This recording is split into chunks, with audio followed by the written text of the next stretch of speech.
فهیمه رحمتي څوک ده؟ طالبان ولې د شپې کور ته ورغلي وو او څه شوي؟ سلام ستړي مشئ. د کندهار ښار یوه مدني فعاله ډاکټر او د خیریه بنسټ مسؤله وایي طالبان تېره شپه د دوی کور ته ورغلل. له دې او د دې د کورنیو له غړو سره یې تشدد کړی او 15 کسان یې له ځان سره بیولي دي. پیښه تېره شپه شاوخوا 11 بجې د کندهار ښار اړوند د 15مې امنیتي حوزې په ساحه کې رامنځته شوې. ډاکټره فهیمه رحمتي چې د هیله خیریه بنسټ مشره هم ده، تېره شپه ناوخته له خپل فیسبوک څخه لایف راغله او په داسې حال کې چې په چغو چغو یې ژړل د پیښې په تړاو معلومات وړاندې کول. نوموړي ویلي لسګونه پر وسلو سمبال طالبان له اجازې پرته د دوی کور ته ور واوښتل. د دې په ګډون د کورنۍ ښځې او سړي ووهل او هوایي ډزې یې کولې. دا زیاتوي طالبانو د کور له تالاشۍ وروسته 2 ورونه، یو اوښه، یو د خور لیور او یو ګاونډی بیولي او بندیان کړي دي. دا زیاتوي طالبان په داسې حال کې په نیمه شپه د دوی کور ته وراوښتي چې نه د دولت کارکوونکي ده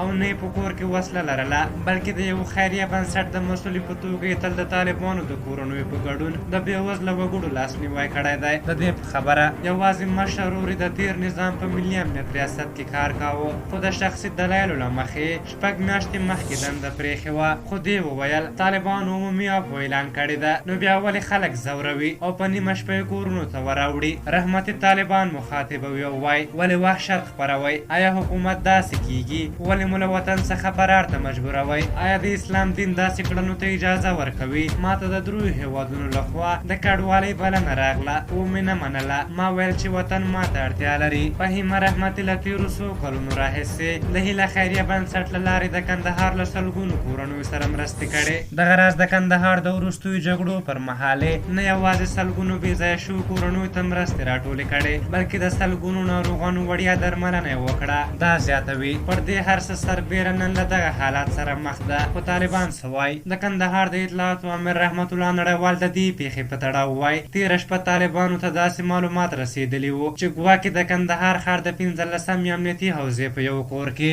د تېر نظام د ملي امنیت ریاست وسلوال شتون لري. دی زیاتوي دغه کور ته له رسېدو سره سم د کور له دننه پر طالبانو ډزې شوې چې وروسته دوی برلاسي شول، څو یاد کسان ونیسي او له ځان سره یې بوځي. خو پخپله فهیمه رحمتي بیا دا خبرې ردوي او وایي دویان په کور کې یو مرمۍ هم نه لرله. ورور 6 میاشتې مخکې د دندې له پرېښودو وروسته 1 میل کلاشینکوف او 1 میل تومانچه چې د ځان خوندیتوب لپاره ورکړل شوې وه اړوندې ادارې ته سپارلې. په هر حال تاسو دغې موضوع په اړه څه نظر لرئ؟ خپل نظرونه هم راته په کومنټ کې ولیکئ. که زموږ ویډیو مو خوښه شوې وي ضرور لایک کړئ. تر بیا چې ستاسو چوپړ ته راځم په لویو بخښونکي خدای مو سپارم. د الله په امان.